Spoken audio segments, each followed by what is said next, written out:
empty without Jesus. What to do with the leader of Iran?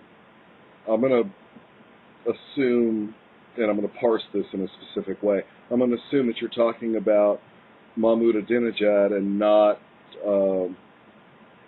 Grand Ayatollah Ali Khamenei. Two different people. What do we do with him? We leave his dumbass alone.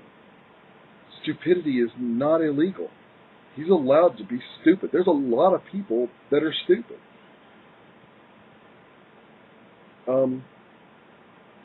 Yeah. You leave him alone. He walks in front of the UN and starts spouting all that trash talk about Israel and stuff. You get up and you leave the room. He's allowed to be stupid, and he's allowed to say whatever he wants. But I'm allowed not to listen. It's the way it's supposed to be. You also brought up the idea of saving the drowning person. Even if you can't swim, you're supposed to jump in after them. You ask the question, why does that make sense? First off, it doesn't make sense. You assumed that it would make sense. Because in the really real world, if there's somebody in a diving pool that's 20 feet deep that can't swim, and you jump in after them and you can't swim, you could both drown. And that's probably what would happen. You also committed a fallacy in the middle of your question. You committed the fallacy of universalizing the specific.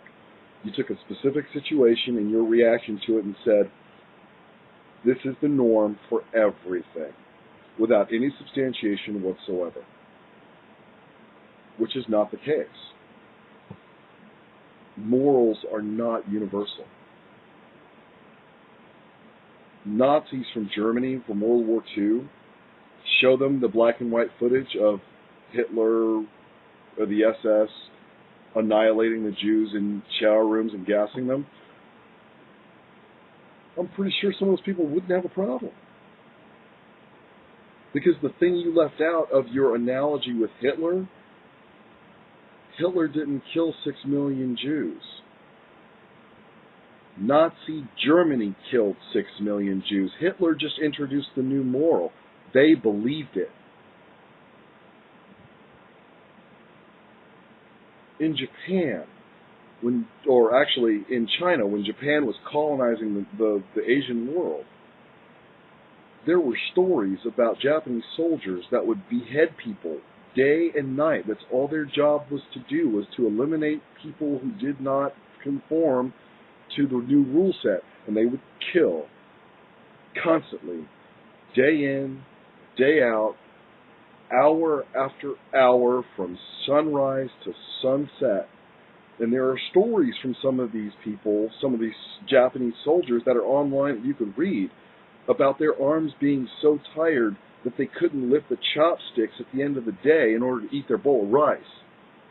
And they thought they were doing the morally right thing because it just so happened their emperor was their god. Morality is not universal. It's just not. And not everyone has a conscience. There are lots of people walking around in the United States and everywhere who don't have a conscience. They're called sociopaths. Now, there's something odd with what you said early in your video, where you were disagreeing with the idea of if it feels good, it must be morally good. But you turn around a few minutes later in the same video and you allude to the idea that I know it's morally good because I have this thing inside me that God gave me that tells me it's good. Isn't that a bit hypocritical? Isn't that a bit like the teapot calling the kettle black? And going back to the exterminating of people, there are a lot of reasons why exterminating people is wrong. morally speaking, from my perspective. First off, and this is the big reason for me, the arbitrary indicator of choice.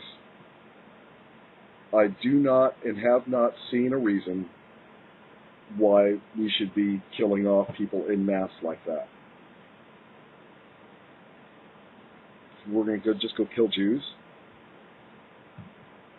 Why is being Jewish a crime? Oh, what, we're going to kill gay people?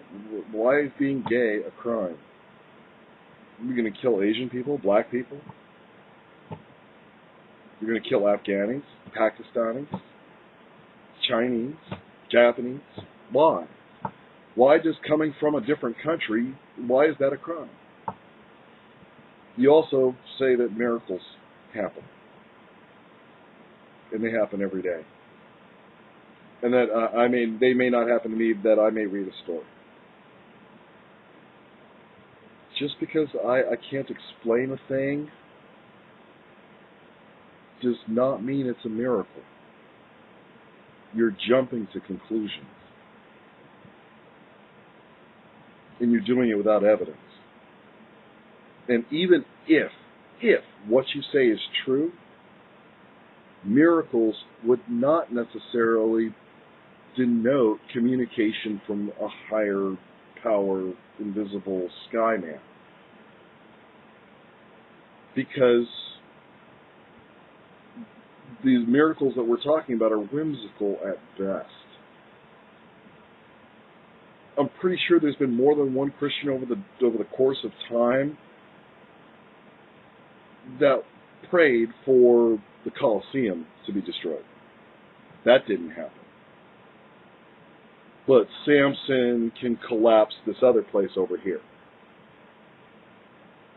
which there's no evidence for. But okay. And God could direct Moses to lead the Jews out of Egypt, which there also isn't any evidence for, really. But today, in our modern age, our Christian right conservatives are concerned about the war on Christmas.